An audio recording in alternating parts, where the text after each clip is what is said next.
Hi friends, welcome back to our channel. ఈరోజు మన కిచెన్లో సింపుల్గా అండ్ హెల్తీగా ఉండే అప్పటికప్పుడు చేసుకునే గోధుమ రవ్వతో క్రిస్పీ దోశలను ఎలా చేయాలో చూపించబోతున్నానండి. టేస్ట్ అయితే చాలా చాలా బాగుంటుందండి. హెల్తీగా ఇలా పప్పులు నానబెట్టకుండా 5 నిమిషాల్లో ఇలా బ్రేక్ఫాస్ట్ని రెడీ చేసుకోవచ్చండి. ఈ బ్రేక్ఫాస్ట్ మనం బరువు తగ్గాలనుకున్న వారికి చాలా చక్కని టిఫిన్ అండి. బియ్యం లేకుండా ఇలా హెల్తీగా దోశలు చేసుకోవచ్చండి. రుచి అయితే బియ్యంతో చేసిన దోశల కంటే కూడా ఇవి చాలా టేస్టీగా ఉంటుందండి. పిల్లలకు బ్రేక్ఫాస్ట్లో ఎక్కువ హడావిడి లేకుండా చాలా తక్కువ టైంలోనే ఈజీగా చేసుకునే బ్రేక్ఫాస్ట్ అండి. అంత బాగుంటుందండి. మరి ఇక ఏమాత్రం ఆలస్యం చేయకుండా చాలా సింపుల్గా అండ్ టేస్టీగా హెల్తీగా ఉండే గోధుమ రవ్వతో దోశలను ఎలా చేయాలో చూద్దాం. ముందుగా ఇక్కడ నేను మిక్సింగ్ బౌల్ తీసుకొని 1 కప్పు మినపగుళ్ళు తీసుకున్నానండి. మీరు దీని ప్లేస్లో బద్ద మినపప్పు అయినా తీసుకోవచ్చండి. వాటర్ వేసుకొని శుభ్రంగా 2 నుంచి 3 సార్లు బాగా వాష్ చేసుకోవాలండి. ఇలా బాగా వాష్ చేసుకున్న తర్వాత ఆ వాటర్ తీసేసి మళ్ళీ దాంట్లో తిరిగి వాటర్ పోసుకొని పక్కకు పెట్టుకోవాలండి ఈ బౌల్ని. ఇప్పుడు ఈ బౌల్ని పెట్టుకొని పక్కకు మరొక బౌల్ తీసుకోవాలండి. ఇప్పుడు ఏ కప్పుతో అయితే మినపప్పు తీసుకున్నామో అదే కప్పుతో 2 కప్పుల గోధుమ రవ్వ తీసుకోవాలండి. సన్నదైనా సరే లావుగా ఉన్నా సరే తీసుకోవచ్చు. బన్సీ రవ్వ అనేది ఉంటుంది, అది కూడా అయినా తీసుకోవచ్చు. నేను ఇక్కడ కాస్త సన్నగా ఉన్న రవ్వ తీసుకున్నానండి. మీరు లావుగా ఉన్నదైనా తీసుకోవచ్చు. 2 కప్పులు తీసుకొని వాటర్ వేసుకొని శుభ్రంగా ఇలా వాష్ చేసుకొని మళ్ళీ దాంట్లో తిరిగి వాటర్ పోసుకొని 5 నిమిషాలు నానబెట్టుకుంటే సరిపోతుందండి.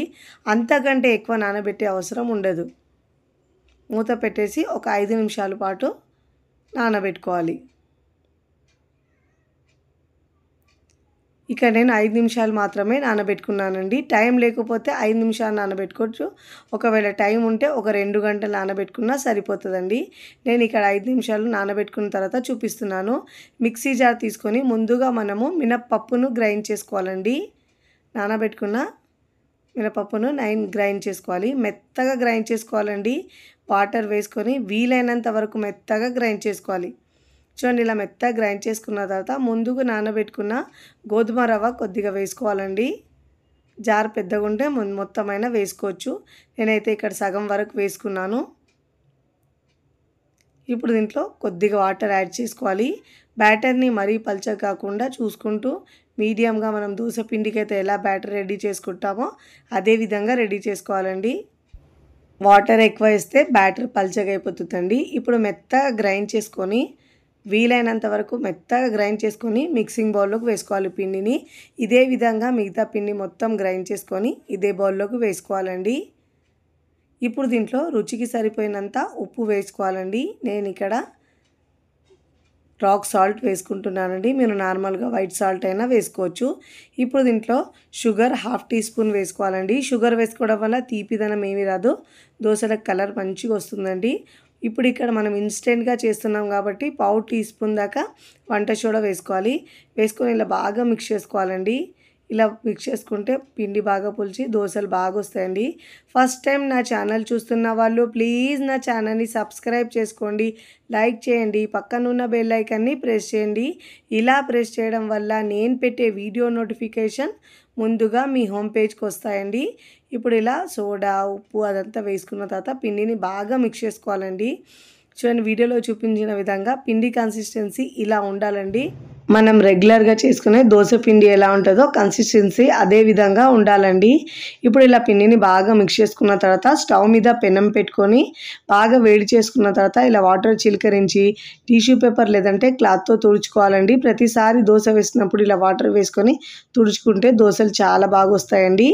ఇప్పుడు ఇలా దోశ వేసేటప్పుడు ఫ్లేమ్ని లోలో ఉంచి ఇలా 2 గరిటెలు పిండి వేసుకొని వీలైనంత వరకు పల్చగా స్ప్రెడ్ చేసుకోవాలండి.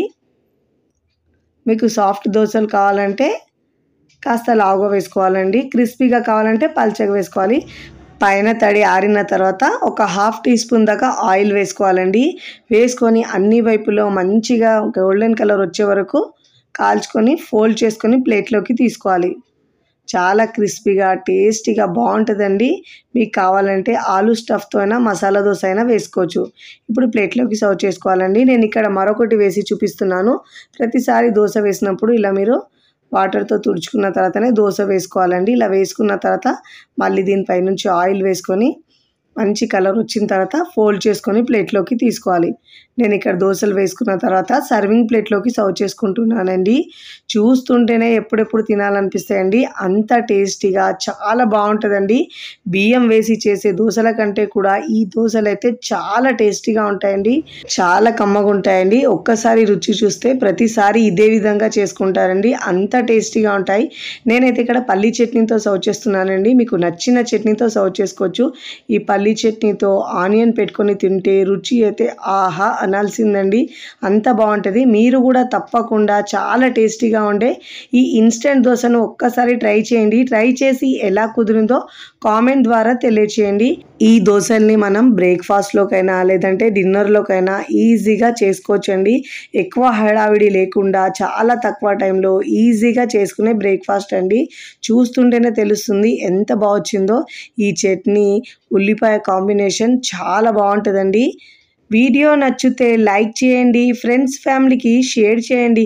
మరికొన్ని టేస్టీ సింపుల్ క్విక్ రెసిపీస్ కోసం టీ కిచెన్ని సబ్స్క్రైబ్ చేసుకోండి. కమెంట్ చేయడం అస్సలు మరవకండి. Thanks for watching.